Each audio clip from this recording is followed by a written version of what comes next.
What's going on, y'all? It's Big Facts again, coming at you with another video. So, with this recent Russia-Ukraine crisis that has been going on, it's very imperative that one dives in and does research into the situation and not just taking news reports at face value. And what I've discovered from that is that there's been a lot of misinformation being spouted on both sides, both trying to win public opinion and public support. And by doing so, they like to twist the narrative in their favor, even if it means stretching the truth, exaggerating, or just bold-faced lying. That is what both sides are doing. And the way I was able to even figure that out is when you look at a lot of the things, for example, the death toll reports, you have here where the Russians are stating that about 2,870 Ukrainian soldiers had been killed, approximately, and that only 498 Russian soldiers had died in the conflict, and only 15, let's call it 1,600, had been wounded. 1,597 to be exact. And these are coming out from Russian reported news agencies, which Reuters reported. Now, those are the Russian numbers. However, one thing you have to look at it is that the numbers could not be independently verified, and there was no immediate comment from the Ukrainians. So that right there tells me that because the numbers cannot be independently verified, we cannot take it. Now, that's just on the Russian claim, and everybody likes to pounce on the Russians that the Russians are just lying and, like to continue to lie and are dispelling misinformation. But I would like to say that the Americans and the Ukrainians are doing the same thing, too. When you look at news reports coming out from sites like CBS News, when they're stating up to 6,000 Russians may have been killed, language may have been killed in Ukraine so far, U.S. officials' estimates. Now, reading from these estimates and going on forth and just reading the article, that headline right there, many people just stop with that and say that, 6,000 Russians have died. The Russians are getting their ass kicked and they're getting decimated. When that's not even accurate numbers. Again, these numbers cannot be verified. There's no independent sources on ground to verify these numbers, okay? And these numbers are just wildly exaggerated, and to a point, U.S. officials have even reported that they cannot verify these numbers, and these numbers are just estimates, that are really on the extreme end of things. All right. So when you look at these articles, one has to definitely go in and just come with a level of objectivity and try to disseminate, where the truth is and where the false narratives are coming from. All right. So in this article, it goes on, thousands of Ukrainian civilians and soldiers are also believed to have been killed over the past 2 weeks. The U.S. officials said that 2,000 to 4,000 Ukrainian troops have been killed in the city of Mariupol. That's just one city of where the conflict is taking place. 2,000 to 4,000 troops, Ukrainian troops being killed. Okay. And it even goes on, in the article to even discuss about how a lot of these figures cannot, again, be verified. Okay. So when you look at these readings and stuff, like when you look at, for example, the statement, still officials describe that the number as very, very significant casualties comparing to the tallies lost in World War II battles. Okay, now the officials stress that, however, this is a difficult number to assess in real time. The number could be closer to 3,500. So going back to this sentence right here, between 5,000 and 6,000 Russian troops may have been killed. Emphasis on may have been killed in just the first 2 weeks of the invasion of Ukraine. A U.S. official estimated Wednesday. The official stressed, however, that this is a difficult number to assess in real time, and the number could be closer to 3,500. Now, look at what the article says initially, what they're posting, 6,000, but then the U.S. official is saying that, actually, the number could be closer to 3,500. The article is saying 6,000, but U.S. officials are reporting closer to 3,500. So you see where the Western media is busy trying to skew things. So people have to take a deeper dive into reading these articles, finding out the truth, try to find independent sources. Even when you read other things like, other sites like CNN, for example, even though CNN is highly liberal, pushing, and they even try to put out their own fake narratives too. When they come out with articles like this, mounting Russian casualties in Ukraine lead to more questions about its military readiness. When you read this, again, you're getting conflicting results. One estimate found that approximately 7,000 Russian troops have been killed so far, said one source, but that figure, first reported by the New York Times, is on the higher end of U.S. estimates. Again, these are just estimates. Nothing can be verified, which vary because U.S. and its allies have no precise way of counting casualties. Let's read that again. One such assessment found that 7,000 Russian troops have been killed so far, said one source, but that figure first reported by the New York Times is on the higher end of estimates, which vary because U.S. and its allies have no precise way of verifying. This is very important, people. This is very, very important when looking at this. Very, very important. No precise way of counting casualties. Some estimates place the number of Russian troops killed in Ukraine at about 3,000. Yet, they're saying that reports are coming out that I've even seen up to 10,000. Yeah. Whereas some people suggest that more than 10,000 have killed. Some estimates place the troops in Ukraine to about 3,000, whereas others suggest 10,000 have been killed. So you see the wide variations in this. It's just to spew, to push whatever narrative that they want to push on whatever side that they are rooting for. Both sides. When it comes to this misinformation battle, the United States is just as guilty. They're doing it the same too, just as the Russians. So one has to look at it. And overall too, when you look at this conflict going on, one has to ask themselves, heck, if the Russians are taking this amount of beating, supposedly, or damage, how were they able to encircle Kiev, the capital of Ukraine, within a week or two? They've encircled Kiev. Now, Russia has only committed about approximately 175 to 190,000 troops, okay? And the Russian military stands at about over 1 million, well over 1 million. So let's just call it between 15%, somewhere around on average, 15% of their troops, 15 to just under 20% of their troops have been committed to this force, have been committed to this battle. They haven't even given Ukraine their full brunt. And that just leads me to believe that I don't think the Russians really wanted to go to war. I think they got baited into it. And somebody like Vladimir Putin, to save face, to keep his strongman persona, had to go into this. Now, the question now leads, are the Russians right for invading Ukraine? I say, under this pretext, or when you look at the things, when you just look at realpolitik, and being a realist, I would say Russia had every right to defend its sphere of influence. There's no need for NATO expansion. Absolutely no need for NATO expansion. And if that was Russia's reasoning to having troops along the Ukrainian border, that makes sense. When you look at Russia on a map, all throughout the years of history, from Napoleon's army to Hitler's Nazi Germany, even through the ancient times, every invader that has invaded Russia has came through the Ukraine. Ukraine is a very strategic position for the country of Russia. When you look at the Black Sea and the Caspian Sea right on over here, the Black Sea, being somebody who controls Ukraine can now create a land bridge to these two seas that can cut off the Russian Navy. That's a security concern. The United States will never allow such a thing like a foreign naval base coming over in Mexico and then setting up shop on the Gulf of Mexico, or even to threaten bases along San Diego.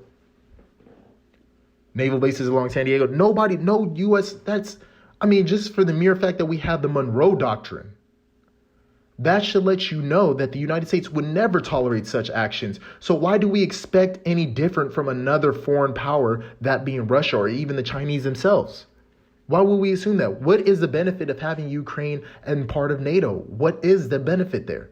They will add nothing other than to add a strategic position into destroying Russia. That is the only benefit that Ukraine gives. And if the last time I checked, the Cold War is over. There is no need for us to have those there. Other than when you look at what U.S. foreign policy has been so far for a myriad of years, has been to topple regime and for regime change. I know U.S. foreign policy has been aimed at trying to get rid of Vladimir Putin. That has been their goal and plan, to get rid of all the strong men in strategic areas that they see fit. They did it to Saddam Hussein in Iraq. That was a big mistake. That just strengthened the Iranians. They're trying to do it with Kim Jong-un in North Korea, but he won't relinquish his nukes, and rightfully so. When you look at it in places like Libya, they got rid of Gaddafi because they felt he was going to threaten them by strengthening, ties with the Chinese and the Arabs and, pushing this whole de-dollarization, having the U.S. being no longer being the petrodollar. So that has been U.S. foreign policy for the longest. And Vladimir Putin, he sensed that. He knows it. This is somebody who was a former KGB member of the KGB. He is very astute with foreign policy, and he understands, the agendas that many foreign nations have. Even when you look at it with former ambassador to Russia, William J. Burns, who is currently the CIA director, he even stated, this is William J. Burns here, the current CIA director of the CIA, mind you, director of the CIA Central Intelligence Agency. He even stated, while being an ambassador, and he has even spoken and has given out information that United States pushing for NATO to expand into the Ukraine would be a red line, and that even the most liberal of Russian politicians do not support such measure. Okay? You look at it in 2008, Burns, when American ambassador to Moscow, wrote to Secretary of State Condoleezza Rice, Ukraine's entry into NATO is the brightest of all red lines for the Russian elite, not just Putin. In more than 2.5 years of conversations with Russian key players, from knuckle draggers in the dark recesses of the Kremlin to Putin's sharpest liberal critics, I have yet to find anyone who views Ukraine in NATO as anything other than a direct challenge to Russian interests. So that leads me to believe this is the current CIA director stating this back in 2008 when he was ambassador to Russia, that Vladimir Putin isn't necessarily the issue here. So whether it's Putin, Lavrov, or, whoever comes up, Medvedev, whoever comes up to lead Russia in the Kremlin, they're going to have the same foreign policy. Just as you look at the United States, whether it be Democrat, Independent, Republican, it doesn't matter. U.S. foreign policy is always the same. This interventionist, toppling regime type of policy, that has always been U.S. foreign policy. It doesn't matter which political party. And the same applies with Russia. You read it here too. From anybody, even the sharpest liberal critics of Putin, they even view Ukraine and NATO as being a direct challenge into Russia's interests. And what are Russia's interests? You got to remember, Russia, a very, natural gas rich nation, a lot of their pipelines that go into Europe run through the Ukraine. So if they allow, adversaries to take control over the Ukraine, that is messing with Russia's economic interest. Its pipelines. That plays a huge toll on them. So of course they would not want that. They want Ukraine to be a buffer state. So we have to learn to respect that and leave it as it is. Now, am I advocating an invasion? Am I saying invasion is right? No, on all counts, invasion is not right. But, let's not be hypocrites here and call the kettle black, because the United States is equally guilty of it. Even in reports here, reports from former congressional records, the United States has even said that it will be hypocritical, very hypocritical, okay, to state that Russia trying to project their foreign sphere of influence as being wrong. No, when the United States does the same thing too. These are all congressional records, okay? Read it here. Vladimir Putin may be a liar and a demagogue, but it is hypocritical of the United States to insist that we as a nation do not accept the principle of sphere of influence. For the last 200 years, our country has operated under the Monroe Doctrine, embracing principle that has dominated the power in the Western Hemisphere. The United States has the right, according to the United States, to intervene against any country that might threaten our alleged interests. That is U.S. policy, and under the doctrine, the United States has undermined and overthrown at least a dozen countries throughout Latin America, Central America, and the Caribbean. These are all facts. This is coming from congressional records, people. So again, we have to be aware of the misinformation that we as U.S. citizens are getting, all right? That this right here, what's going on is it's tragic, because at the end of the day, who is going to suffer the most will be the Ukrainian people. They're already being displaced. Their country's in shambles. Vladimir Putin, whether he wins or loses in this, his main goal and objective has been met, and that is to wreck the Ukraine, and he has done that. The United States has even actually had a hand in the wrecking when they actually incited the Maidan revolution, which I say coup, because it was a coup. They overthrew a legitimate government. All because of that legitimate government took an economic package offer that was best for them from Russia. Russia offered a better economic package than what the EU and the IMF was offering them, and then they decided to overthrow that regime. The United States did that. Even when you look at things like the Budapest Memorandum, which everybody likes to, throw that, Russia was the first to go against the Budapest Memorandum. No, you look at the Budapest Memorandum, it involved not just the Ukraine, but Belarus and Kazakhstan. And when you look at the timeline of things, this is all open for people to see. When you look at the timeline of things, the breaches of this memorandum, the United States was first to breach it when they sanctioned Belarus in 2013. And part of the memorandum, mind you, part of the memorandum is this. It has 6 points. Respect Belarusian, Kazakh, and Ukrainian independence and sovereignty in existing borders. Refrain from the threat or use of force against Belarus, Kazakhstan, or Ukraine. Refrain from using economic pressure on Belarus, Kazakhstan, or Ukraine to influence their politics, which the United States has done. The United States is guilty of doing this. They did it to Belarus. Now, am I saying Russia hasn't committed offense? Of course they have. Their invasion of Ukraine goes against this memorandum. But all said and done, we have to look at the timeline of things. And the United States breached this at first. And even so much so, the United States didn't even recommend this. When I say recommend, they didn't even want to uphold this because they didn't feel like it was legally binding, because they knew that they had intentions of breaching this. So to try to undercut this, they've even came out and said that it's not legally binding. The United States government said this. All right. So people have to be very aware and look up, a lot of what's being purported out there. There's a lot of misinformation on both sides. Okay? A lot of misinformation on both sides. And this is one of the tragedies that we're going to face in the 21st century. Us being in the age of, the age of social media, the age of information. You would think a lot of people will be brighter, but instead people are being dumber and being swayed to pursue a lot of things that go against their interests. So we have to be aware of this. All this information is out here for us, but we have to be able to critically think and analyze.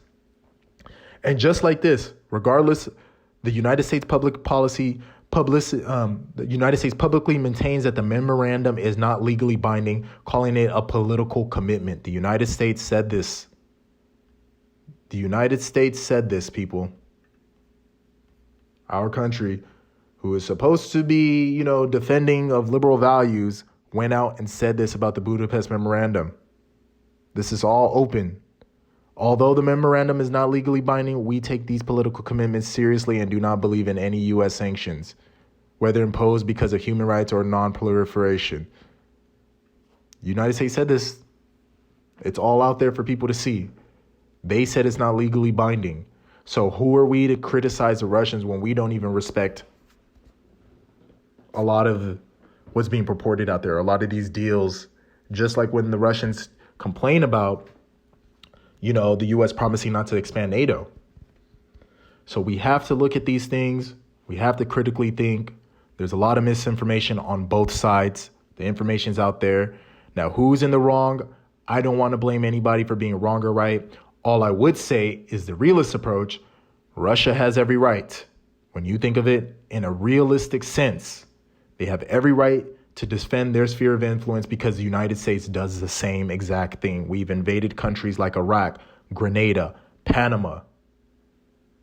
Heck, we've instituted sanctions on the island nation of Cuba because we felt that that our nation was going to be under the Soviet threat. Cuba, since the 1960s, we've had sanctions levied on them, still punishing them till today, economically screwing them.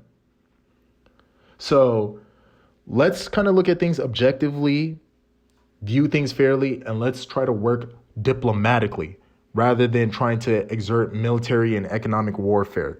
Let's try to work diplomatically. But I want to hear what y'all have to say. Like, comment, subscribe down below. I'm out.